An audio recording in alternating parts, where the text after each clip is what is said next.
आदाब, मेरा नाम डॉक्टर सुवर्चला है। मैं जीवा फर्टिलिटी सेंटर्स में साइंटिफिक डायरेक्टर हूँ। आज हम लेट्रोजोल नामक टैबलेट के बारे में बात करेंगे। बहुत बार जब आप इनफर्टिलिटी ट्रीटमेंट के लिए जाते हो, लेट्रोजोल नामक टैबलेट दिया जाता है। ये कैसे काम करता है और किन पेशेंट्स में ये असर दिखाता है, कैसे लेना चाहिए ये टैबलेट, इसके बारे में मैं बताऊंगी। सबसे पहली बात, अपने आप मत लीजिए, ये वीडियो देखकर भी अपने आप मत लीजिए। आपको गायनोकोलॉजिस्ट के पास, फर्टिलिटी स्पेशलिस्ट के पास जाना चाहिए, जो आपके टेस्ट करके, जो आपको स्कैन करके ही ये निर्धारित करेंगे कि कितना डोज देना चाहिए और कब से कब तक देना चाहिए। ये मैं आपके लिए सिर्फ इंफॉर्मेशन के लिए बना रही हूँ वीडियो।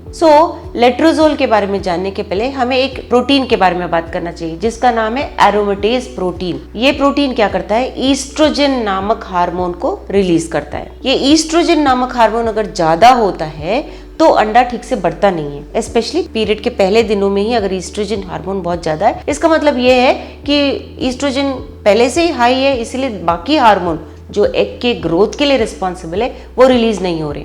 ये लेट्रोजोल क्या करता है? ये एरोमेटेज प्रोटीन को कम करता है, ब्लॉक करता है, वो रिलीज नहीं करता, जिसकी वजह से बॉडी में ईस्ट्रोजन भी कम हो जाता है। ईस्ट्रोजन कम होने से क्या होता है? ब्रेन को एक सिग्नल जाता है कि एग ग्रोथ के लिए जो हार्मोन्स चाहिए उसे रिलीज करो, जिसका नाम है फॉलिकल स्टिमुलेटिंग हार्मोन, FSH कहते हैं उसे। वो FSH जब रिलीज होता है तो अंडा बढ़ना शुरू होता है। उसके बाद ल्यूटनाइजिंग हार्मोन रिलीज होता है, जिससे अंडा ओव्यूलेट होता है, रिलीज होता है ओवरी से। तो लेट्रोजोल ईस्ट्रोजन को कम करके उन हार्मोन्स को रिलीज करने के लिए मददगार होता है, जो एग के ग्रोथ के लिए, रिलीज के लिए बहुत सहायक होते हैं। लेट्रोजोल किन पेशेंट्स में दिया जाता है? आप थोड़ा बहुत तो समझ गए होंगे। जिनके एग्स रिलीज नहीं हो रहे हैं, जिनके PCOS होता है, जिनके एनओव्यूलेशन कहते हैं, जिसके एग्स रिलीज नहीं हो रहे या इरेगुलर रिलीज हो रहे हैं। PCOS पेशेंट्स में लेट्रोजोल बहुत अच्छा काम करता है। एक और दवाई है जिसका नाम है क्लोमिफेन सिट्रेट। वो उन लोगों में असर दिखाता है जिनमें ओवेरियन रिजर्व कम है, ईस्ट्रोजन की मात्रा में कोई कमी नहीं है,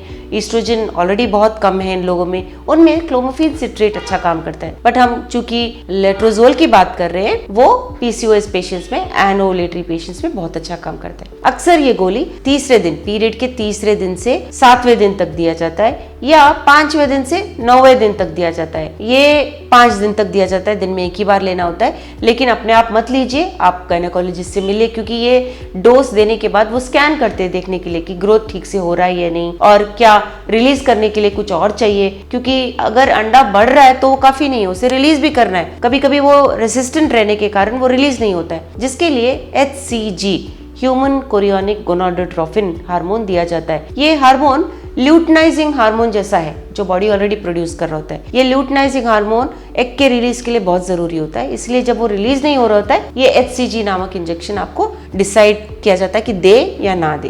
अपने आप ये गोली मत लीजिए, गायनेकोलॉजिस्ट से संपर्क करके कितने डोज में आपका अंडा बढ़ेगा वो डिसाइड करके देते हैं। इसके बारे में और जानकारी के लिए, या आप कोशिश कर रहे हैं कि लेट्रोजोल से प्रेग्नेंट हो, टैबलेट से ही प्रेग्नेंट हो, या नेचुरली इंटरकोर्स के द्वारा, या IUI, इंट्रा यूट्राइन इंसेमिनेशन करा के लेट्रोजोल के साथ आप IUI भी प्लान कर सकते हैं। तो इन ट्रीटमेंट ऑप्शंस के बारे में अगर आप सोच रहे हो तो अवश्य जीवा फर्टिलिटी सेंटर्स आइए। धन्यवाद। हमने इस वीडियो बनाने के लिए बहुत मुशक्कत की है। मेहरबानी करके हमें लाइक और सब्सक्राइब जरूर कीजिएगा। शुक्रिया।